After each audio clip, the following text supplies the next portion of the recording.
Special classes में आपका स्वागत है। हम लोग हिस्ट्री की मैपिंग कर रहे हैं। इससे पहले हम लोग हड़प्पा सभ्यता यानी सिंधु घाटी सभ्यता, ताम्रपाषाण काल और पाषाण काल की मैपिंग कर चुके हैं। आज जो इसकी मैपिंग हमको करनी है वो है वैदिक युग, वैदिक एज, ठीक है। लेकिन मैपिंग से पहले कुछ जानकारी लेना है क्योंकि इसमें मैपिंग में बहुत ज्यादा स्थल नहीं है। तो सबसे पहले इनके बारे में हम पढ़ लेते हैं। जो वैदिक एज है यानी वैदिक युग है, ये 1500 ईसा पूर्व से लेकर 600 ईसा पूर्व तक रहा है। कब से कब तक? 1500 ईसा पूर्व से लेकर 600 ईसा पूर्व तक रहा है। वैदिक जो शब्द है वेद से बना है और वेद जो शब्द है उसका अर्थ होता है ज्ञान। वेद शब्द का अर्थ क्या है? ज्ञान। वेद शब्द का अर्थ ही है ज्ञान। तो वैदिक जो सभ्यता है वो वेद शब्द से बनी है। एक ग्रामीण सभ्यता थी, सिंधु घाटी सभ्यता के बाद ये डेवलप हुई। 1500 ईसा पूर्व से 600 ईसा पूर्व के आसपास ये डेवलप हुई है। ये दो भागों में विभक्त है। एक है ऋग वैदिक काल, ठीक। पहला कौन सा विभाजन है? ऋग वैदिक काल। ऋग वैदिक जो काल रहा है ये 1500 ईसा पूर्व से 1000 ईसा पूर्व तक रहा है। कब से कब तक? 1500 ईसा पूर्व से लेकर 1000 ईसा पूर्व तक रहा है। दूसरा है उत्तर वैदिक काल, ठीक। दूसरा क्या है? उत्तर वैदिक काल।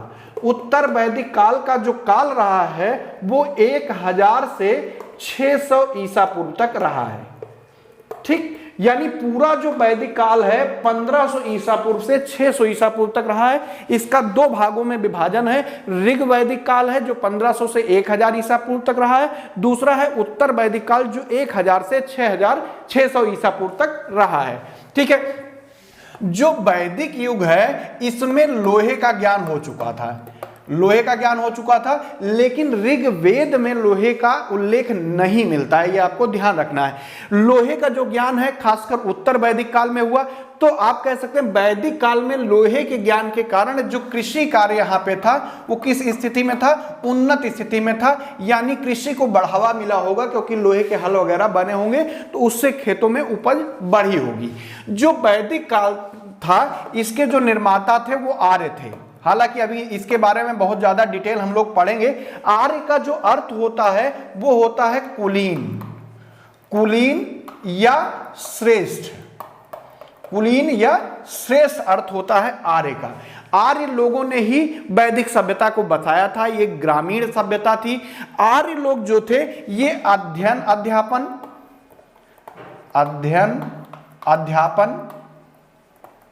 या आप कह सकते हैं पठन पाठन और यज्ञ हवन पर ज्यादा जोर देते थे। किस पे? यज्ञ हवन और पठन पाठन पर ज्यादा जोर देते थे। इनका जो झुकाव था वो अध्ययन अध्यापन पर था और किस पर? यज्ञ और हवन पर था। लेकिन जो आर्य लोग थे इनको लिपि का ज्ञान नहीं था। किसका ज्ञान नहीं था? लिपि का। हालांकि अध्ययन अध्यापन पर जोर देते थे लेकिन लिपि का ज्ञान इनको नहीं था। लिपि के ज्ञान ना होने के कारण जो वैदिक कालीन साहित्य है उनको श्रुति साहित्य कहा जाता है। क्या कहा जाता है? श्रुति साहित्य। श्रुति मतलब होता है सुनना। कैसे साहित्य से? श्रुति साहित्य। यानी सुनकर याद कराकर एक दूसरी पीढ़ी से अगली पीढ़ी तक पहुंचाए जाते होंगे, ठीक है। जो वैदिक कालीन साहित्य है वो कैसा है? श्रुति साहित्य है। ये आपको ध्यान रखना है, सुनकर आगे पहुंचाया जाता था, ठीक है। अब देखिए जो दो भागों में ऋग वैदिक काल और उत्तर वैदिक काल में विभक्त है। जो ऋग वैदिक काल है इस समय आप कह सकते हैं ऋग्वेद की रचना हुई। ऋग्वेद वाले काल को ऋग वैदिक काल के नाम से जानते हैं, ठीक। 4 वेद हैं, चारों वेद महत्वपूर्ण हैं, आप जानते हैं। उसके बाद उत्तर वैदिक काल जो है स्पेशली सामवेद, अथर्ववेद, सामवेद, अथर्ववेद और यजुर्वेद, ठीक। इन तीनों वेदों का जो काल है उसको कहते हैं उत्तर वैदिक काल, ठीक है। ऋग वैदिक काल ऋग्वेद के काल को कहते हैं जब ऋग्वेद की रचना हुई। उसके बाद उत्तर वैदिक काल उस काल को कहते हैं जिसमें सामवेद, यजुर्वेद, अथर्ववेद, ठीक। इनके युग को मतलब सामवेद, यजुर्वेद, अथर्ववेद के युग को उत्तर वैदिक काल कहते हैं। ऋग्वेद के काल को ऋग्वैदिक काल के नाम से जानते हैं। तो यहीं से शुरू करते हैं। पहला पॉइंट है ऋग्वैदिक काल, इसको हम मिटा दे रहे हैं, आप लोग लिख लिए होंगे। अगला पॉइंट है ऋग्वैदिक काल। ऋग्वैदिक काल के बारे में सबसे पहले इसके बारे में जानेंगे, फिर एक एक पॉइंट करके सारी चीजें पढ़ेंगे। आज खासकर ऋग्वैदिक काल ही हम लोग पढ़ेंगे। ऋग्वैदिक काल, जैसा हमने बताया कि वैदिक काल के जो बसाए हुए थे वो कौन थे? आर्य। आर्यों ने ऋग्वैदिक काल को बसाया था, ऐसा माना जाता है। आर्य कहां से आए, इनका मूल निवास स्थान कहां था, इसके बारे में विभिन्न मत हैं। मतों को हम लोग देखेंगे। सबसे पहले देखेंगे कि दयानंद सरस्वती क्या कहते हैं। तो यहां पे लिख लेते हैं, आर्यों का मूल निवास स्थान क्या था, कहां से ये आए थे, मूल निवास इनका कहां था, इसके बारे में विभिन्न मत है। जिसमें सबसे पहला नाम आता है दयानंद सरस्वती का। किसका?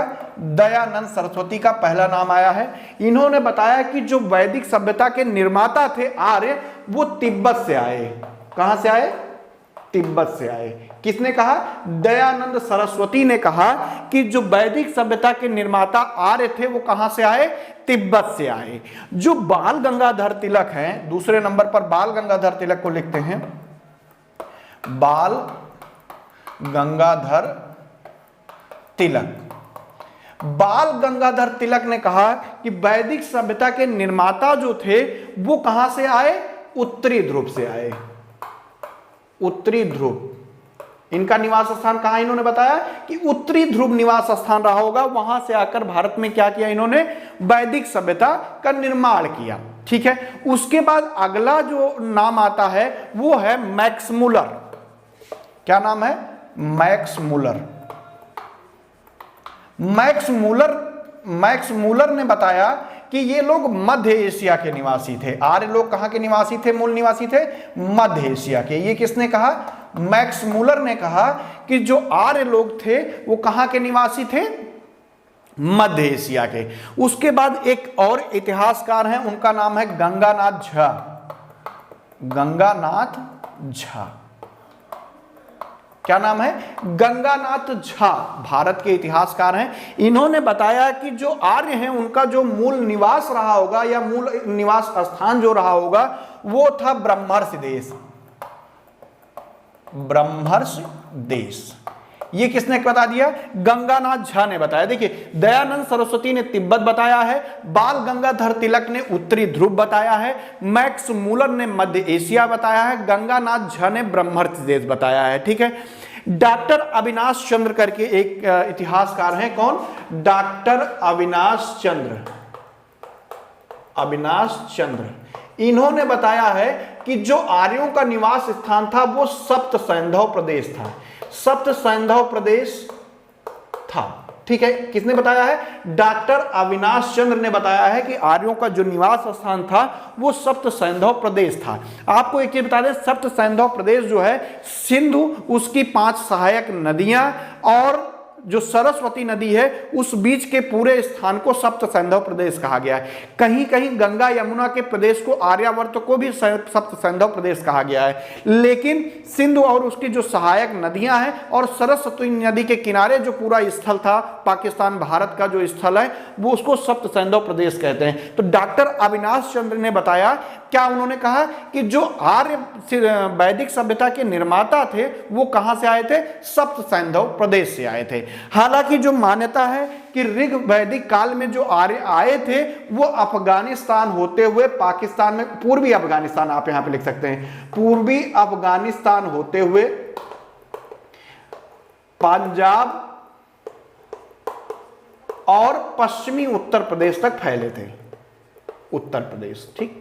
ये माना जाता है नवीनतम इतिहासकारों के अनुसार कि जो वैदिक सभ्यता के निर्माता ऋग्वैदिक कालीन जो आर्य थे, जो ऋग्वैदिक कालीन निर्माता आर्य थे, वो कहां से आए? पूर्वी अफगानिस्तान होते हुए पंजाब और फिर पश्चिमी उत्तर प्रदेश, ये इनका निवास स्थान बना। ठीक है। ये किस तरह से आए? पूर्वी अफगानिस्तान से होते हुए ये आए थे, ये माना गया। ठीक है।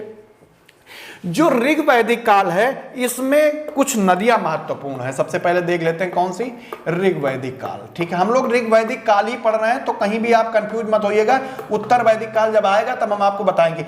ऋग वैदिक काल में सबसे जो महत्वपूर्ण नदी थी उस नदी का नाम था सिंधु नदी। क्या नाम था, सिंधु नदी। इसको विभिन्न नामों से भी जानते हैं, आगे हम लोग पढ़ेंगे। तो सबसे इंपॉर्टेंट जो नदी थी वो सिंधु नदी थी। ऋग्वेद में आप कह सकते हैं, जो ऋग्वेद है उसमें कुल 25 नदियों का उल्लेख मिलता है। कितनी नदियों का उल्लेख मिलता है, 25 नदियों का उल्लेख मिलता है, जिसमें गंगा का एक बार, आगे हम लोग सब पढ़ेंगे डिटेल में, गंगा का एक बार, यमुना का 3 बार, कितनी बार, 3 बार उल्लेख हुआ है। कुल 25 नदियों का उल्लेख हुआ है। सबसे महत्वपूर्ण नदी सिंधु नदी थी, जिसमें गंगा का एक बार, यमुना का 3 बार उल्लेख मिलता है। यहीं पे आपको बता दें कि जो हिमालय पर्वत था उसकी एक चोटी थी मुजवंत, तो मुजवंत चोटी का भी उल्लेख हमको ऋग्वेद में मिलता है। हिमालय की चोटी थी मुजवंत, उसका उल्लेख कहां मिलता है, ऋग्वेद में मिलता है। ऋग्वेद की अगर हम बात करें तो सबसे अधिक बार जो शब्द मतलब चर्चा में आया है, श्लोकों में आया है, वो शब्द है इंद्र। इंद्र शब्द का जो उल्लेख हुआ है ऋग्वेद में 250 बार हुआ है। इंद्र का उल्लेख कितना हुआ है, 250 बार। उसके बाद दूसरे नंबर पर आता है माता शब्द। माता शब्द का ऋग्वेद में जो उल्लेख हुआ है 234 बार हुआ है। उसके बाद जो उल्लेख हुआ है वो पिता शब्द का हुआ है। पिता शब्द का अगर आप देखेंगे उल्लेख कितनी बार हुआ है, 235 बार उल्लेख हुआ है। ठीक है, तो सबसे पहले इंद्र, फिर पिता, फिर माता। ठीक है, माता का जो उल्लेख है वो 234 बार है और पिता का 235 बार है। इससे आप ये भी देखते हैं कि समाज कैसा रहा होगा उस समय, पितृसत्तात्मक रहा होगा। उसके बाद अग्नि का उल्लेख आता है ऋग्वेद में।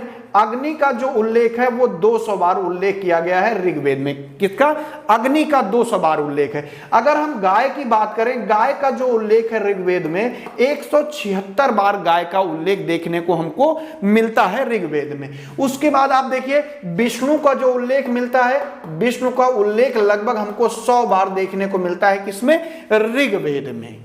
ठीक है, ऐसे ही आप देखेंगे जन शब्द का उल्लेख अगर आप ऋग्वेद में देखेंगे तो लगभग 175 बार उल्लेख मिलता है जन शब्द का।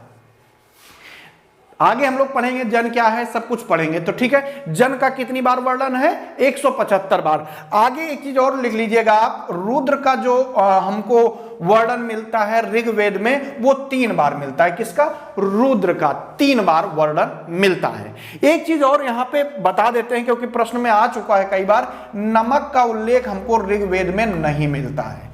ठीक है, तो ऋग्वेद में 25 नदियों का उल्लेख है, जिसमें सिंधु नदी सबसे महत्वपूर्ण है। गंगा नदी का 1 बार, यमुना नदी का 3 बार वर्णन मिलता है पूरे ऋग्वेद में। ठीक, मुजवंत हिमालय की एक चोटी जिसका उल्लेख हमको कहां मिलता है, ऋग्वेद में मिलता है, क्योंकि ऋग्वैदिक काल ऋग्वेद की रचना पे आधारित है। तो ऋग्वेद में मुजवन चोटी का मिलता है। उसके बाद अगर ऋग्वेद की हम बात करते हैं तो ऋग्वेद में कौन से शब्द कितनी बार उल्लेखित है, तो सबसे अधिक बार इंद्र का उल्लेख है 250 बार, फिर पिता का है 235 बार, माता का है 234 बार, अग्नि का 200 बार, गाय का 176 बार, विष्णु का 100 बार। इधर आप देख रहे हैं उसके बाद जन का जो वर्णन मिलता है लगभग 175 बार, रुद्र का 3 बार, नमक का उल्लेख हमको ऋग्वेद में नहीं मिलता है। ये आपको ध्यान रखना है। अगले पॉइंट की तरफ चलते हैं। कुछ नदियां थी, कुछ नदियों के नाम भी आप देख लीजिए कि ऋग्वेद में या ऋग्वैदिक काल में उन नदियों को कहा क्या जाता था। जैसे व्यास नदी है, व्यास नदी का नाम था विपाशा। व्यास नदी को वैदिक काल में किस नाम से जानते थे, विपाशा के नाम से व्यास नदी को जाना जाता था। ठीक है, रावी नदी है उसको परशुनवी नदी के नाम से जानते थे। रावी को किसके नाम से जानते थे, परशुनवी। रावी को परशुनवी नदी के नाम से जानते थे। काबुल नदी को किस नाम से जानते थे, कुंभा नाम से जानते थे। काबुल नदी कुंभा नाम से जानते थे। चिनाव नदी को आस्किनी नाम से जानते थे। चिनाव नदी को किस नाम से जानते थे, आस्किनी नाम से जानते थे। तो जो ब्यास नदी है उसको बिपाशा के नाम से, रावी नदी को परशुनी नदी के नाम से, काबुल को कुंभा नाम से, चिनाव को आस्किनी नाम से, झेलम को बितस्ता नाम से जानते थे। जो झेलम नदी थी, झेलम, उसको किस नदी के नाम से जानते थे? बितस्ता। बितस्ता, फिर से लिख दें क्या? बितस्ता, बितस्ता नदी के नाम से जानते थे झेलम को। ठीक है। घग्गर जो नदी थी, घग्गर, उसको घग्गर नदी को दृशदती नदी के नाम से जानते थे। किसके? दृशदती नदी के नाम से जानते थे घग्गर नदी को। किस नाम से? दृशदती नदी के नाम से जानते थे। गंडक को सदानीरा नदी के नाम से जानते थे, सदानीरा। गंडक नदी को किस नाम से जानते थे? सदानीरा नदी के नाम से जानते थे। ठीक है। उसके बाद एक नदी होती थी सुरसती नदी। सुरसती नदी को सुरसती बोलते थे उस समय, इसको सरस्वती के नाम से जानते थे, हालांकि आज ये विलुप्त है। सरस्वती को सुरसती के नाम से जानते थे। ब्यास को बिपाशा, रावी को परशुणवी, काबुल को कुंभा, चिनाव को आस्किनी, गंडक को सदानीरा, झेलम को बितस्ता, घग्गर को दृशदती नाम से जाना जाता था ऋग्वैदिक काल में। ये नदियों के नाम हैं। ठीक है। अब बात आती है ऋग्वेद की। ऋग्वेद के बारे में थोड़ी जानकारी हम लोग ले लेते हैं। क्या क्या देखना है? ऋग्वेद किसके बारे में पढ़ना है? ऋग्वेद, क्योंकि चारों वेद भी हम लोग पढ़ेंगे तभी समझ में आएगा। ऋग्वेद में जो ऋग शब्द है इसका अर्थ होता है श्लोक या मंत्र, आप कह सकते हैं। क्या होता है? ऋग का अर्थ होता है श्लोक। ठीक। इसकी जो रचना हुई है, ऋग्वेद की जो रचना हुई है वो कहां हुई है? सप्त सैंधव प्रदेश में। सप्त सैंधव प्रदेश हमने आपको बता दिया, सप्त सैंधव प्रदेश में इसकी रचना हुई है। ऋग्वेद की रचना कहां पे हुई है? सप्त सैंधव प्रदेश में ऋग्वेद की रचना हुई है, ये आपको ध्यान रखना है। सप्त सैंधव प्रदेश हमने आपको बता दिया है कौन सा क्षेत्र था। जो सिंधु नदी है उसकी 5 जो सहायक नदियां हैं, सरस्वती नदी है, थोड़ा सा गोमती नदी की तरफ अगर आगे बढ़ जाएं, जिसको गोमल कहते थे, तो गोमती नदी की तरफ आगे बढ़े तो गंगा और यमुना का स्थान लेते हुए जो प्रदेश है उसको सप्त सैंधव प्रदेश के नाम से जानते थे। यहां पर ऋग्वेद की रचना हुई है। ऋग्वेद में कुल जो है वो 10 मंडल है। कितने मंडल हैं? ऋग्वेद में 10 मंडल हैं। 10 मंडल हैं पूरे के पूरे। 1028 सूक्त है। सूक्त का मतलब होता है अच्छी उक्ति। ठीक है। 1028 कुल सूक्त देखे गए हैं इसमें। उसके बाद इसमें जो मंत्रों की संख्या है 10,580 कुल मंत्र मिले हैं। किसमें? ऋग्वेद में 10,580 मंत्र हैं ऋग्वेद की। 10 मंडल है, 1028 सूक्त है, 10,580 मंत्र हैं। जो इस समय मंत्र होते थे इसको ऋचा कहा जाता था। जो मंत्र होते थे इसको क्या कहते थे उस समय? ऋचा के नाम से जाना जाता था। ऋचा यानी मंत्र। तो ये ऋग्वेद के मंत्रों को क्या कहते थे? ऋग्वेद के मंत्रों को क्या कहते थे? ऋचा के नाम से जानते थे। ये जो वेद हैं, जो चारों वेद हैं, इनके जो संकलन करता है वेदों के, यहां पे लिख दे रहा है, वेदों के संकलन करता महर्षि कृष्ण द्वैपायन है। महर्षि कृष्ण द्वैपायन कौन है? महर्षि कृष्ण द्वैपायन है। इनको वेदों के संकलन के कारण वेद व्यास नाम से भी जाना जाता है। वेद व्यास नाम से भी या वेद व्यास नाम से भी इनको जाना जाता है। यही थे जिन्होंने 4 वेदों का संकलन किया है। ऋग्वेद में 10 मंडल हैं, 1028 सूक्त, 10,580 मंत्र हैं। मंत्रों को ऋचा कहा जाता था। ठीक है, ऋचा। और ऋग का अर्थ होता है श्लोक। अच्छा, ऋग्वेद के 3 पाठ मिलते हैं। क्या मिलता है? 3 पाठ मिलते हैं। 3 पाठों में जो पहला पाठ है, 3 पाठ मिलते हैं ऋग्वेद के, जिसमें पहला जो पाठ है उसको बोलते हैं साकल। क्या बोलते हैं? साकल बोलते हैं, जिसमें लगभग 1017 सूक्त है। कितनी सूक्त है? 1017 सूक्त है। उसके बाद दूसरा जो पाठ है इसका, उसको बोलते थे बालखिल्य। किस नाम से जानते थे? बालखिल्य नाम से जानते थे। किस नाम से जानते थे? बालखिल्य नाम से जानते थे। बालखिल्य में कुल 11 सूक्त हैं। कितनी सूक्त हैं? 11 सूक्त हैं। तीसरा जो ऋग्वेद का पाठ है उसको किस नाम से जानते थे? तो वास्कल नाम से जानते थे। वास्कल किस नाम से जानते थे? वास्कल नाम से जानते थे। इसमें जो सूक्तों की संख्या है वो 56 सूक्त इसमें है। ठीक है, कितने सूक्त हैं? 56 सूक्त हैं कुल लगभग। हालांकि ये डिवाइड जो किया गया है पूरी तरह सही नहीं है। ठीक है, इसलिए 1028 सूक्तों तुलना मत कीजिएगा, ये बुक में जो लिखा है वही है। ठीक, एनसीईआरटी के तहत है। ठीक, इस तरह कुछ सूक्त हैं। हो सकता है इन जो तीनों पाठों में सूक्त हैं उनको कहीं तोड़ दिया गया है, एक सूक्त को 2 भाग में कर दिया हो, इसलिए इनकी संख्या ज्यादा हो रही है, तो कंफ्यूज मत होइएगा। हो सकता है बालखिल्य के जो सूक्त हैं उसको साकल में जोड़ दिया गया हो, इसलिए 1017 सूक्त उसमें बताए जाते हो, क्योंकि 1017 और 11 जोड़ेंगे तो 1028 सूक्त पूरा का पूरा हो जाता है। ठीक, तो ऋग्वेद में 10 मंडल हैं। 10 मंडल की अगर हम बात करें, ये जो 10 मंडल है इसमें से 2 नंबर का मंडल और 7 नंबर का जो मंडल है, 2 नंबर और 7 नंबर का जो मंडल है ये कैसा है? सबसे पुराना मंडल है, सबसे पुराना। और सबसे नया जो मंडल है वो 10वां मंडल है। कौन सा? सबसे नया जो है वो 10वां मंडल है। सबसे पुराने जो मंडल हैं वो हैं 2 और 7 नंबर के सबसे पुराने मंडल हैं। ठीक है, 10वें मंडल में ही पुरुष सूक्त का वर्णन मिलता है। किसका? पुरुष सूक्त का जो वर्णन मिलता है वो 10वें मंडल में ही मिलता है। यहां पे आप लिख लीजिएगा कि पुरुष सूक्त का वर्णन यहां पे मिलता है 10वें मंडल में, और सबसे नया है। दूसरे नंबर का और 7वें नंबर, दूसरे नंबर से लेकर 7वें नंबर तक जो मंडल है वो सबसे पुराने हैं। आइए थोड़ा सा मंडल जो है उनको देख लेते हैं। ऋग्वेद का जो पहला मंडल है उसके जो रचनाकार हैं, पहला मंडल की बात कर रहे हैं, पहले मंडल की जो रचनाकार हैं वो है दीर्घतमा और अंगिरा। कौन है? दीर्घतमा और अंगिरा।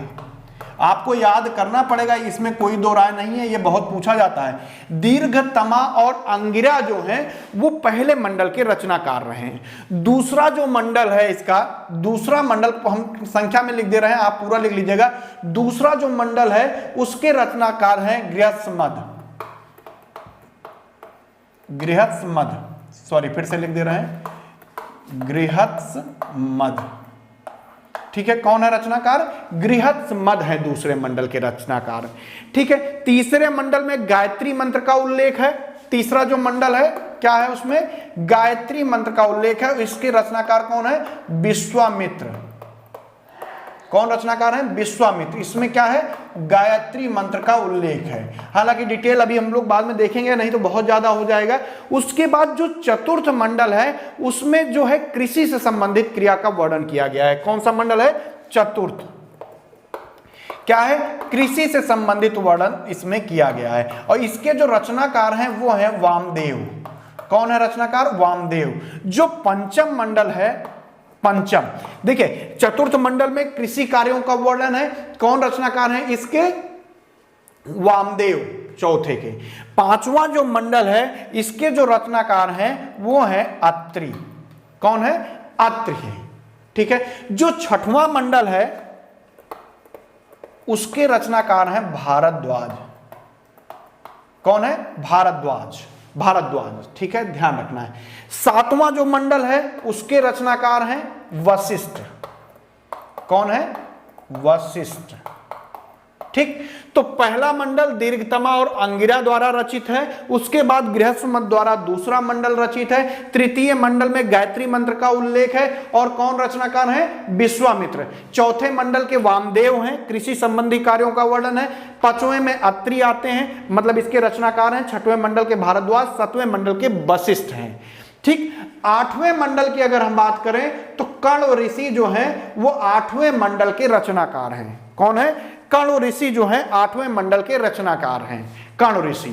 ठीक, नवा मंडल जो है उसके रचनाकार हैं पौमान। नवा मंडल के रचनाकार कौन है?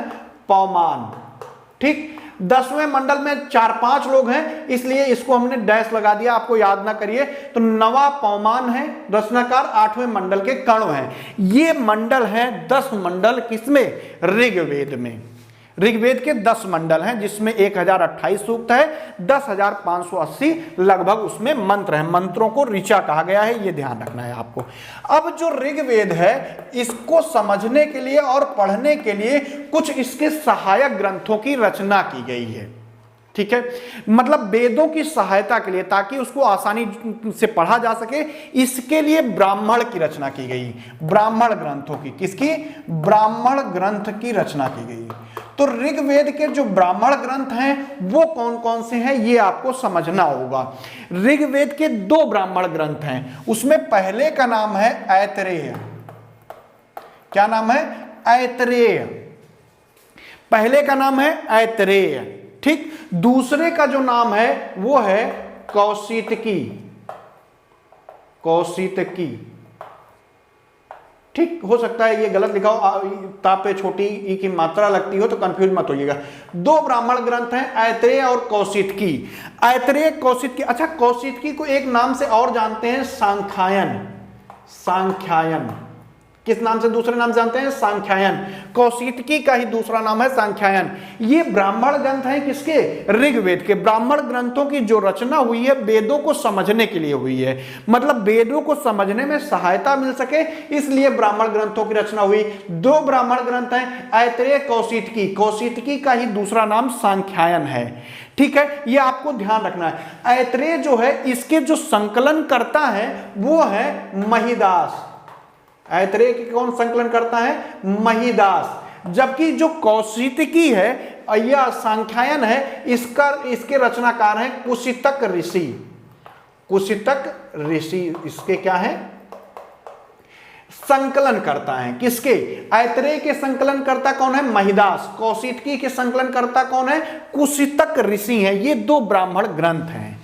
ऋग्वेद का आरण्यक क्या है? आरण्यक का मतलब होता है वन, यानी जो वन में लिखा गया हो उसको आरण्यक कहते हैं। जैसे आपने रामायण में भी पढ़ा होगा, रामचरितमानस में आरण्यक कांड यानी वन का कांड, उसका नाम ही आरण्यक था, लेकिन आरण्यक मतलब होता है वन। जो वन में लिखा जाए उसको आरण्यक बोलते हैं। जो आरण्यक, इसके 2 आरण्यक हैं, वो भी नाम यही है, ऐतरेय और कौशितकी। कौशितकी 2 आरण्यक हैं किसके?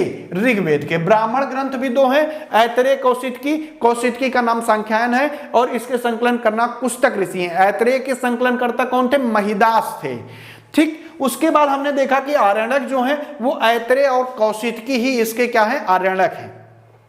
ऋग्वेद के कुछ उपनिषद हैं, 2 उपनिषद हैं। उपनिषद का अर्थ होता है समीप बैठकर लिखना या समीप बैठकर याद कर लेना, समझ लेना, उसको समझ लेना, ठीक। इसके जो उपनिषद हैं उनके भी नाम यही हैं, ऐतरेय और कौशितकी। ऐतरेय और कौशितकी ही उनका नाम है। तो इसके जो ब्राह्मण ग्रंथ हैं, आरण्यक है, उपनिषद हैं, सभी के नाम ऐतरेय और कौशितकी है, ये आपको ध्यान में रखना है, ठीक है। उसके बाद हम लोग पढ़ेंगे आज सामवेद के बारे में। चलिए आगे चलते हैं, सामवेद की तरफ चलते हैं। अगला क्या है? सामवेद। सामवेद के बारे में समझते हैं। साम का अर्थ होता है गायन करना। जो साम शब्द है इसका अर्थ ही होता है गायन, यानी ये पूरा जो है ये पद्य में है, गायन है। इसमें कुल जो श्लोकों की संख्या है, ऋचाओं की जो संख्या है वो है 1549। 1549 में केवल 75 नए हैं, बाकी ऋग्वेद से लिए गए हैं। केवल 75 नए हैं 1549 में से, बाकी कहां से लिए गए हैं? ऋग्वेद से लिए गए हैं। इसकी 3 शाखाएं हैं। किसकी?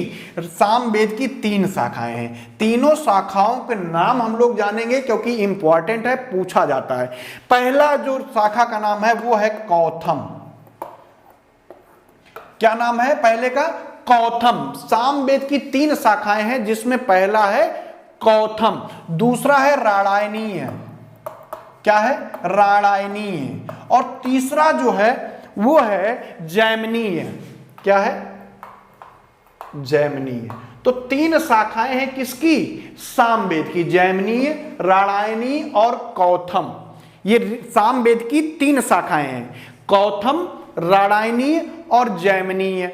इसके जो ब्राह्मण ग्रंथ हैं उसका नाम है, देखिए सामवेद के ब्राह्मण ग्रंथ कौन से हैं, तो ब्राह्मण ग्रंथ का नाम है तांड्य। तांड्य का एक और नाम है पंचविश। क्या नाम है, पंचविश, तो कंफ्यूज मत होइएगा। तो सामवेद के ब्राह्मण ग्रंथ का क्या नाम है, तांड्य। तांड्य का दूसरा नाम है जैमिनीय। ये पहला ब्राह्मण ग्रंथ है। इसका जो दूसरा ब्राह्मण ग्रंथ है उसका नाम है जैमिनीय। क्या नाम है, जैमिनीय। तो दो ब्राह्मण ग्रंथ हो गए किसके, सामवेद के। पहला हो गया तांड्य जिसको पंचविश भी कहते हैं, दूसरा हो गया जैमिनीय। ठीक, अब बात करते हैं इनके आर्याणक कौन कौन से हैं। सामवेद के आर्याणक कौन कौन से हैं, यानी जो वन में लिखा गया वो कौन कौन से हैं। तो आर्याणक देखते हैं सामवेद के कौन है, दो हैं आर्याणक। कौन, एक है जैमिनी आर्याणक और दूसरा कौन सा है, छांदोग्य आर्याणक। अच्छा, जो उपनिषद हैं सामवेद के, इनका भी नाम वही है, जैमिनी उपनिषद और छांदोग्य उपनिषद, यही आपको लिख लेना है। तो ये इसके आर्याणक हो गए, उपनिषद हो गए। एक चीज आपको बता दें, जो इसका उपनिषद है छांदोग्य उपनिषद, उसमें देवकी के पुत्र कृष्ण का उल्लेख मिलता है। देवकी के पुत्र कृष्ण का उल्लेख मिलता है। ठीक है, इसमें एक वर्णन भी बड़ा अच्छा है, ब्रह्म और आत्मा के विषय में। उद्दालक अरुण और उनके पुत्र का नाम था श्वेतकेतु। तो उद्दालक अरुण थे और उनके पुत्र श्वेतकेतु का वर्णन मिलता है। उनका जो विवाद था, जो बहस थी, उसका वर्णन मिलता है छांदोग्य उपनिषद में। ये आपको ध्यान रखना है।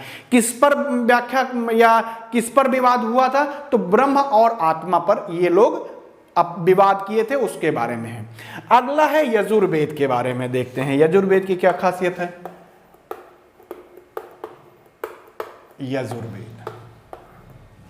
यजुर्वेद के बारे में देखते हैं। जो यजुर्वेद है ये पूरी तरह कर्मकांडीय वेद है। कैसा वेद है, कर्मकांडीय वेद है। कर्मकांड के बारे में इसमें विधिवत वर्णन मिलता है। इसमें जो मंत्रों की संख्या है वो कितनी है, 1990। कितनी है, 1990। इसका जो गायन करता था उसको अर्धयुर बोलता था। ऋग्वेद का गायक होर्त कहलाता था, ये हम बताना भूल गए थे, बाकी आगे बता देंगे। इसका जो गायन करता था, गायन करने वाले का नाम क्या था, अर्धयुर था। क्या था, अर्धयुर। गायन जो करता था उसको अर्धयुर बोलते थे। क्या बोलते थे, अर्धयुर बोलते थे। ठीक है, इसका जो गायन करता था उसको अर्धयुर के नाम से जानते थे। इसकी दो शाखाएं हैं, एक है शुक्ल यजुर्वेद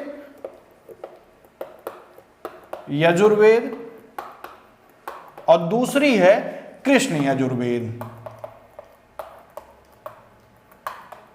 किसकी दो शाखाएं हैं, यजुर्वेद की दो शाखाएं हैं। एक नाम है शुक्ल यजुर्वेद और कृष्ण यजुर्वेद। जो शुक्ल यजुर्वेद है इसको वाजनेयी संहिता के नाम से भी जानते हैं। किस नाम से, वाजनेयी संहिता के नाम से भी जानते हैं।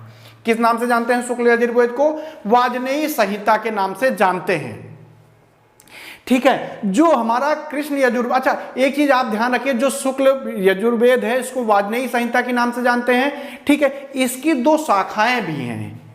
एक शाखा का नाम है, इसी की शाखा यहीं पे लिख दे रहे हैं, एक शाखा का नाम है इसके कण्व, शाखा का नाम है कण्व, और दूसरी जो शाखा है उसका नाम है माध्यविन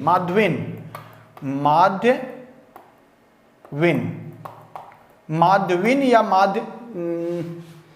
दिन या माध्यविन, यही नाम है। बहरहाल आप इसको चेक कर लीजिएगा, माध्यविन होना चाहिए, वैसे हो सकता है माध्यदिन हो। तो शुक्ल यजुर्वेद जिसको वाजनेयी संहिता करते हैं, इसकी दो शाखाएं हैं, कण्व और माध्यविन। ठीक, जो कृष्ण यजुर्वेद है इसकी 4 शाखाएं हैं। चारों अगर की बात करना चाहें हम, तो पहली है काठक संहिता। इसका जो पहला भाग है उसको बोलते हैं, मतलब 4 शाखाएं हैं, उसमें पहला शाखा का नाम है काठक संहिता, दूसरे का नाम है कपिस्थल संहिता। दूसरे का क्या नाम है, कपिस्थल संहिता। पहले का काठक संहिता, दूसरे का कपिस्थल संहिता, तीसरे का मैत्रेयी संहिता नाम है इसका, मैत्रेयी संहिता। और जो चौथा प्रकार है उसको तैत्तिरीय संहिता बोलते हैं। क्या बोलते हैं? तैत्तिरीय संहिता। तैत्तिरीय, सबके आगे आप लोग संहिता लगा लें। तो 4 भाग हो गया कृष्ण यजुर्वेद का। कौन कौन सा हो गया? काठक संहिता हो गया, कपिस्टल संहिता हो गया, मैत्रेयी और तैत्तिरीय संहिता हो गया। ये 4 भाग हो गए किसके? कृष्ण यजुर्वेद के 4 भाग आपको देखने को मिल गए। शुक्ल यजुर्वेद के आपको 2 मिल गए। अब आगे देखते हैं, जो ये यजुर्वेद है इसके ब्राह्मण ग्रंथ कौन कौन से हैं? यजुर्वेद, सबसे पहले हम लोग देखेंगे कौन सा ब्राह्मण ग्रंथ इनके कौन कौन से हैं। तो जो यजुर्वेद है इसके जो ब्राह्मण ग्रंथ हैं, उस ब्राह्मण ग्रंथ का नाम है शतपथ ब्राह्मण। क्या नाम है? शतपथ ब्राह्मण। बहुत इंपॉर्टेंट है, ये आप ध्यान रखिएगा। ये बहुत इंपॉर्टेंट पॉइंट है, यहां पे इंपॉर्टेंट लिख भी दे रहे हैं। इसका जो ब्राह्मण है उसको बोलते हैं शतपथ ब्राह्मण। ठीक, इसके जो आर्यणक हैं, जो वन में लिखे गए आर्यणक, उसमें 2 आर्यणक हैं और दोनों महत्वपूर्ण हैं। पहले का नाम है शतपथ और दूसरे का नाम है तैत्तिरीय। क्या नाम है दूसरे का? तैत्तिरीय। तो एक ब्राह्मण है शतपथ ब्राह्मण, आर्यणक 2 हो गए, तैत्तिरीय और शतपथ। ठीक है, इसके उपनिषद को अगर हम देखेंगे तो 2-3 तरह के उपनिषद हैं। उपनिषद कौन कौन से हैं? पहले उपनिषद का नाम है बृहदारण्यक। बृहदारण्यक कौन सा उपनिषद है इसका? बृहदारण्यक। उसके बाद इसका एक उपनिषद है कठोपनिषद। कौन सा? कठोपनिषद। एक और है ईशोपनिषद। ईशोपनिषद, ये महत्वपूर्ण है तीनों, और 3 इसके उपनिषद हो गए। कठोपनिषद, बृहदारण्यक, बृहदारण्यक हो गया। बृहदारण्यक उपनिषद पूरा नाम है, रण्यक लगा इसका मतलब आर्यणक नहीं है। तो बृहदारण्यक उपनिषद, कठोपनिषद और ईशोपनिषद, इसके 3 हो गए। जो बृहदारण्यक उपनिषद है, बृहदारण्यक, इसी में गार्गी और याकलव्य का संवाद मिलता है। याकलव्य, गार्गी और याकलव्य का संवाद कहां मिलता है? बृहदारण्यक उपनिषद में। ठीक है, जो तैत्तिरीय उपनिषद है, जो तैत्तिरीय लिखा नहीं है, तैत्तिरीय उपनिषद है, उसमें अधिक अनुपजाऊ की बात होती है। जो कठोपनिषद आपको दिख रहा है ये वाला, इसमें यम नचिकेता संवाद मिलता है। क्या मिलता है? यम नचिकेता का संवाद मिलता है। जबकि बृहदारण्यक में गार्गी याकलव्य संवाद का वर्णन हमको देखने को मिलता है। ठीक है, उसके बाद कठोपनिषद में यम नचिकेता संवाद देखने को मिलता है। अब आगे चलते हैं, अथर्ववेद को हम लोग पढ़ते हैं। क्या नाम है? अथर्ववेद। अथर्ववेद की बात करते हैं। अथर्ववेद जो है इसको श्रेष्ठ वेद के नाम से जाना जाता है, या इसको ब्रह्म वेद भी कहते हैं। ब्रह्म या श्रेष्ठ वेद के नाम से जानते हैं। ब्रह्म या श्रेष्ठ वेद के नाम से अथर्ववेद को जाना जाता है। इसका जो उच्चारण करता था उसको ब्रह्म या ब्रह्मा कहते थे। इसके जो उच्चारण करता, गायन करता था, उसको क्या बोलते थे?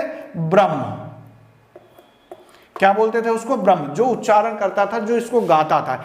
इसमें वशीकरण, जादू टोना, भूत प्रेत, मंत्र और औषधियों का वर्णन है। किसका? जादू टोना, भूत प्रेत, वशीकरण और औषधियों का तमाम मंत्र इसमें दिया गया है। इसकी 2 शाखाएं हैं। पहली शाखा का नाम है शौनक। इसकी पहली शाखा का नाम है शौनक। दूसरी का जो इसकी शाखा है उसका नाम है पिप्लादी। पिप्लादी। तो इसकी 2 शाखाएं हैं, पिप्लादी और शौनक। अथर्ववेद की 2 शाखाएं हैं, पिप्लादी और शौनक। इसका जो ब्राह्मण है, अगर हम ब्राह्मण की बात करें, इसके ब्राह्मण का नाम है गोपथ ब्राह्मण। इसका ब्राह्मण क्या है? अथर्ववेद का ब्राह्मण क्या है? तो गोपथ ब्राह्मण है। बहुत इंपॉर्टेंट है, आपको ये याद रखना जरूरी है, बता दे रहे हैं, इंपॉर्टेंट पॉइंट है। इसके ब्राह्मण का नाम है गोपथ ब्राह्मण। इसके जो उपनिषद हैं, उपनिषद इसके बहुत ही इंपॉर्टेंट है, आप ध्यान रखिएगा। जो अथर्ववेद है इसके, अच्छा, आप अथर्ववेद का कोई आर्यणक नहीं है, ये आपको ध्यान रखना है, कोई भी इसका आर्यणक नहीं है। इसके जो उपनिषद है उसमें मुंडकोपनिषद, मांडुक्योपनिषद,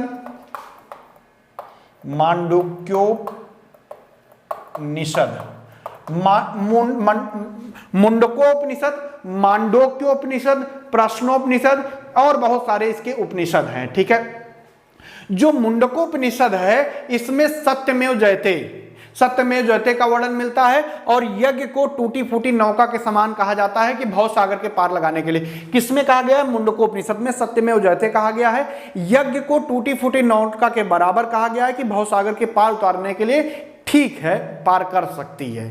ठीक है, ऋग वैदिक, अब देखते हैं ऋग वैदिक जो काल था, अगर हमको पहचानना हो कौन सा ऋग वैदिक काल है, कौन सा उत्तर वैदिक काल है, अगर इनके हम साक्ष्यों को देखने में आएंगे तो इसमें जो साक्ष्य हैं उनमें कौन कौन से सबसे पहले आते हैं? इसमें काले और लाल मृदभांड से इनको पहचानते हैं। काले प्लस लाल मृदभांड से इनकी पहचान की जाती है। दूसरे नंबर की अगर हम बात करें किस चीज से इनकी पहचान की जाती है तो ताम्र, ताम्र जो तांबे के बने क्या कहते हैं उसको, ताम्रपुंज, ताम्रपुंज से इनकी पहचान की जाती है। तीसरे नंबर पे जो पहचान करना है ऋग वैदिक काल का तो गेरुवर्णी मृदभांड यहां पे मिलता है। गेरुवर्णी मृदभांड, कैसा मृदभांड? गेरुवर्णी मृदभांड। जो गेरुवर्णी मृदभांड है ये गंगा यमुना का जो दोआब है वहां से हमें मिला है। अगर हम राजनीतिक स्थिति की बात करें, लेकिन टाइम ज्यादा ना हो रहा हो, आप लोगों को दिक्कत हो जाए, इसलिए देखते हैं। चलिए राजनीतिक स्थिति को भी देख लेते हैं। राजनीतिक स्थिति कैसी रही होगी इस समय, ये देखिए 5 कबीलों में बटा हुआ था। पूरा जो ऋग वैदिक काल था 5 भागों में बटा हुआ था, 5 कबीले में बटा हुआ था, ये आप कह सकते हैं। उसमें जो पहला नाम आता है वो आता है अनु। पहला कबीला जो आता है उसका नाम है अनु। दूसरे कबीले का नाम है द्रुह। क्या नाम था दूसरे कबीले का? द्रुह, द्रुह नाम था। तीसरे कबीले का जो नाम था वो था पुरु। ठीक, पहला कबीला हो गया अनु, द्रुह, पुरु, तीसरा कबीला हो गया। और जो चौथा कबीला था उसका नाम था तुर्बस। जो 5वां कबीला इनका हुआ करता था उनका नाम था यदु। ये सब कबीले थे।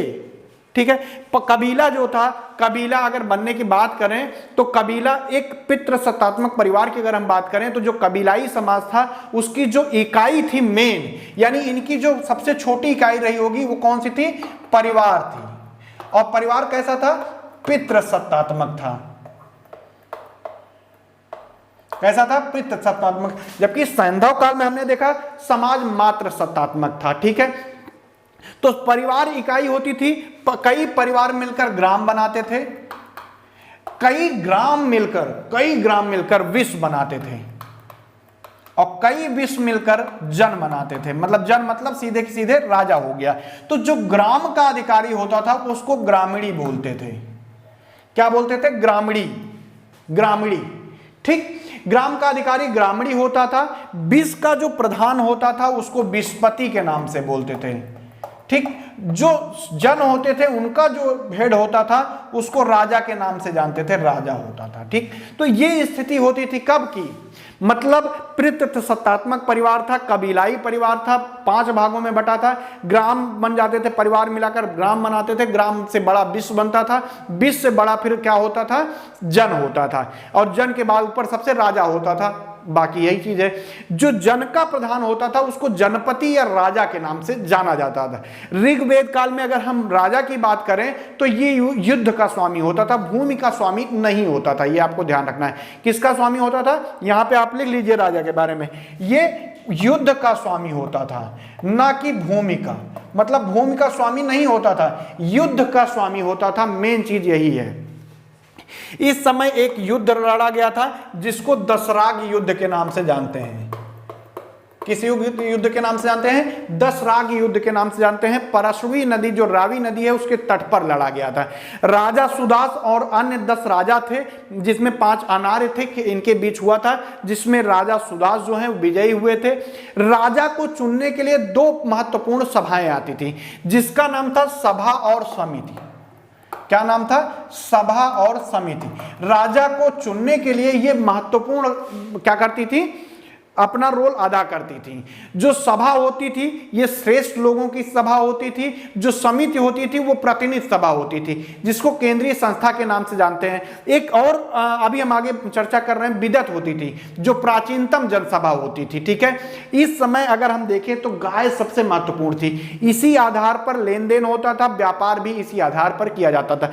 गायों को उपहार स्वरूप पुरोहितों के लिए दिया जाता था और गायों के लिए अधिकांश युग वैदिक काल में लड़े गए हैं। राजा की अगर हम बात करें तो राजा की यहां पे थोड़ा सा पहले बात कर लेते हैं, फिर हम लोग चलते हैं संस्था की तरफ। राजा जो था, राजा के कई अधिकारी होते थे। अधिकारियों में सबसे पहला होता था सूत। सूत जो अधिकारी होता था ये रथ हाँकने का काम करता था। किसको? रथ हाँकने का काम करता था। एक होता था पूरब। पूरब क्या होता था? ये दुर्गपति होता था उस समय का, दुर्ग की रखवाली करने के लिए दुर्गपति आप बोल सकते हैं। ठीक है, उसके पास एक राजा के होते थे स्पर्श। स्पर्श क्या थे? ये स्पर्श जो होते थे वो गुप्तचर होते थे। किस काल में? ऋग्वैदिक काल में गुप्तचर। कौन थे? स्पर्श कौन थे? गुप्तचर थे।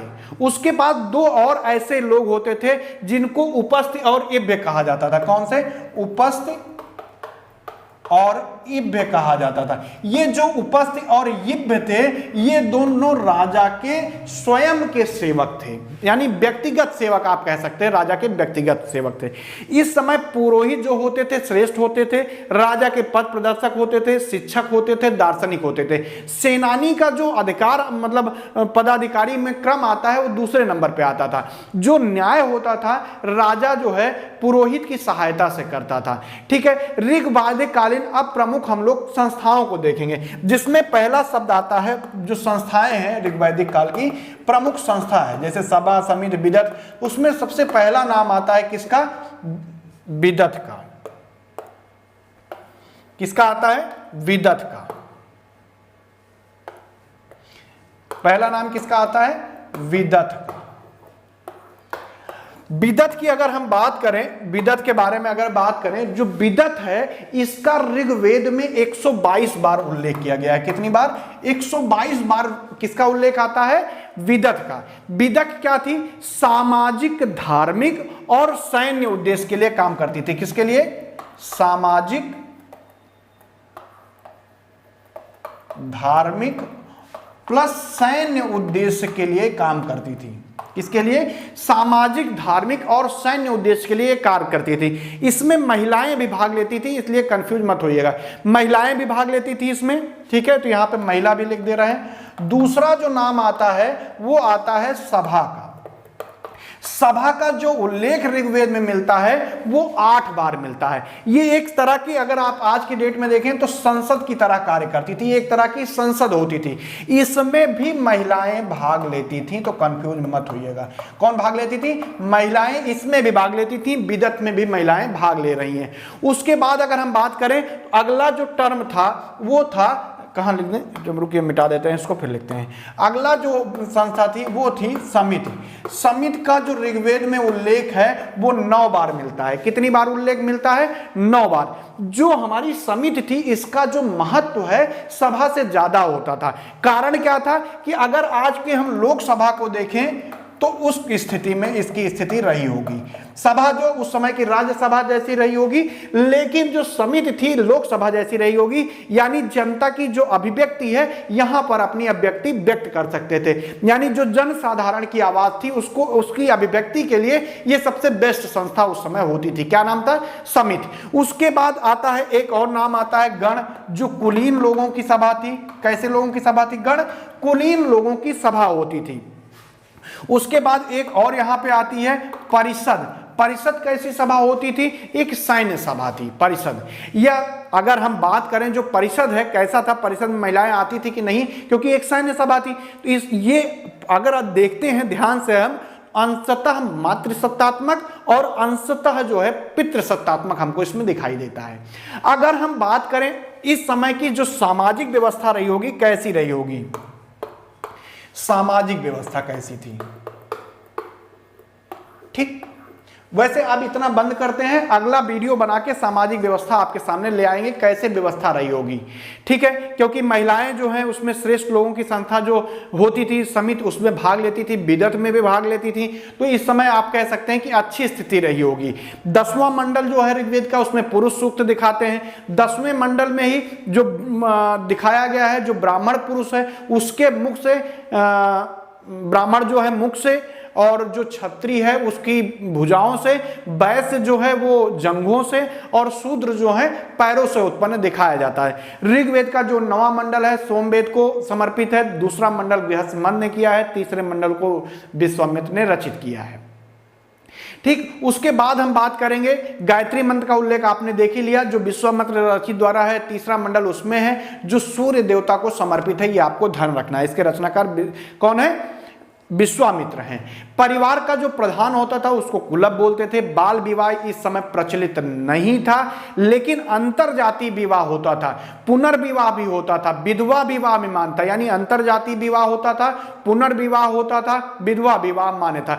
जो अंतरजातीय विवाह था वो 2 प्रकार का था, प्रतिलोम विवाह, अनुलोम विवाह। अनुलोम विवाह में लड़का उच्च वर्ग का होता था, लड़की निम्न वर्ग की होती थी। प्रतिलोम विवाह जो था उसमें लड़की जो है उच्च वर्ग की होती थी और लड़का निम्न वर्ग का होता था, यानी अंतरवर्णीय विवाह भी इस समय प्रचलित अवस्था में थे। स्त्रियों के लिए समान अधिकार था, क्योंकि सभा समिति विदत में भाग ले सकती हैं। इस समय कुछ आप नाम जानते हैं जैसे लोक मुद्रा, घोषा, सिकता, अपाला, इस तरह की विदुषी महिलाओं का भी वर्णन मिलता है। इसका मतलब शिक्षा व्यवस्था भी ठीक ठाक रही होगी। खान पान की अगर बात की जाए, वैदिक काल के खान पान की अगर हम बात करें, इस समय के लोग शाकाहारी मांसाहारी दोनों थे। सत्तू में दही डालकर एक नया भोजन बनाते थे जिसका नाम था करम्भ। सत्तू में क्या करते थे? दही डालकर एक भोजन बनाते थे जिसका नाम था करम्भ। खान पान की बात कर रहे हैं, खान पान कैसा था? तो शाकाहारी मांसाहारी दोनों थे। सत्तू में एक तरह का दही डालकर भोजन बनाते थे जिसको वो लोग क्या उस समय बोलते थे? करम्भ। तो करम्भ एक तरह का खाद्य पदार्थ था जो उस समय तैयार होता था। वस्त्र की बात करें तो 3 तरह के वस्त्र प्रचलित थे। इसमें पहला वस्त्र था निबी। निबी मतलब अधो वस्त्र, ऊपर का जो वस्त्र होता था उसको निबी बोलते थे। दूसरा था वासन। वासन जो होता था मध्य भाग में पहना जाने वाला वस्त्र होता था। उसके बाद तीसरा जो वस्त्र होता था उसका नाम बोलते थे उस समय अधिवास, यानी निचले भाग का जो नहीं, जो अधिवास होता था वो ऊपर ओढ़ने वाला था, जैसे कंबल, चादर, शाल, ये सब होता था अधिवास। जबकि निवी ऊपरी भाग में पहना जाने वाला वस्त्र था और वास जो था वो निचले भाग में पहना जाने वाला वस्त्र था। ठीक है, यानी जो निवी था वो उत्तरी वस्त्र था, जबकि अधो वस्त्र था, मतलब ऊपर का वस्त्र था। और जो हमारा ये वास था वो कैसा था? अधो वस्त्र था, यानी नीचे का। जो अधिवास है वो कैसा था? ओढ़ा जाने वाला, जैसे साल हो गया, कंबल हो गया, चादर हो गया, इसकी बात होती है। आभूषण की अगर इस समय की हम बात करें तो स्त्री और पुरुष दोनों पहनते थे। ठीक है, जैसे एक आभूषण होता था रुक्म, गले का हार था, गले का में पहना जाने वाला एक तरह का हार था। निष्क उस समय वर्ण शब्द आता है। निष्क जो होता था वो सैन्य का ढेर होता था। ऋग्वेद में चांदी का कहीं भी उल्लेख हमको नहीं मिलता है। तांबे और कांसे का उल्लेख मिलता है, लेकिन चांदी का उल्लेख नहीं मिलता है। ऋग्वेद में एक चीज और ध्यान रखिएगा, दास प्रथा भी विद्यमान थी। आर्थिक जीवन की बात करें तो महत्वपूर्ण जो आर्थिक समय काल था इस समय का, उसमें पशुपालन मेन था, लेकिन पशुपालन के साथ जो कृषि थी वो भी महत्वपूर्ण रही होगी। इस समय का महत्वपूर्ण जो अनाज है यव, जिसको जौ बोलते हैं, ऋग्वेद में यव शब्द का प्रयोग किया गया था। इस काल में जो लड़ाइयां होती थी, मैंने पहले बताया गाय के लिए ज्यादातर लड़ाइयां हुई हैं। 2 प्राचीनतम जो माने जाते हैं यहाँ के ग्रंथ माने जाते हैं, जिंदावस्था ईरान का, और वो जो है उसमें भी यहाँ से देखने की कुछ समानता हमको मिली है। तो ऋग्वेद की बात कर रहे थे, हमने बताया था कि चौथा मंडल है उसमें वामदेव वाले में कृषि का उल्लेख आपको मिलता है। ऋग्वेद में कुल 24 श्लोक देखने को मिलते हैं जिसमें कृषि का वर्णन हमको देखने को मिलता है, कृषि के बारे में वर्णन देखने को मिलता है। इसी कारण कब की कृषि का वर्णन कब मिल रहा है, इसी कारण इसको गौड़ मानते थे, यानी द्वितीय, पशुपालन पहले नंबर पे आता था। ठीक है, कृषि के लिए एक शब्द प्रयोग किया जाता था जिसे बोलते थे चर्षणी। क्या शब्द बोलते थे? चर्षणी नामक शब्द का प्रयोग होता था। किसमें? कृषि के लिए चरसणी नामक शब्द का प्रयोग होता था। जो जुते हुए खेत होते थे उसको, जुते हुए खेत को उर्वरा नाम से जानते थे। किस नाम से जानते थे? जुते हुए खेत को उर्वरा नामक शब्द के नाम से जानते थे। एक शब्द होता था उस समय खिल्य। खिल्य जो शब्द था ये परती भूमि या ऊसर भूमि के लिए यूज किया जाता था। कैसी?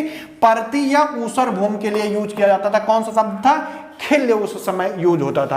हल से जो बनी हुई नालियां होती थी उनके लिए शब्द यूज होता था सीता। जो हल से बने कूड़ होते थे यानी नाली होती थी, जो कूड़ होता है जिसमें हल चलता है मिट्टी में, उसको बोलते थे सीता। हल के लिए एक शब्द प्रयोग हुआ है लांगल, यानी लांगल से बना जो कूड़ होता था उसको सीता बोलते थे। ये आपको ध्यान रखना है।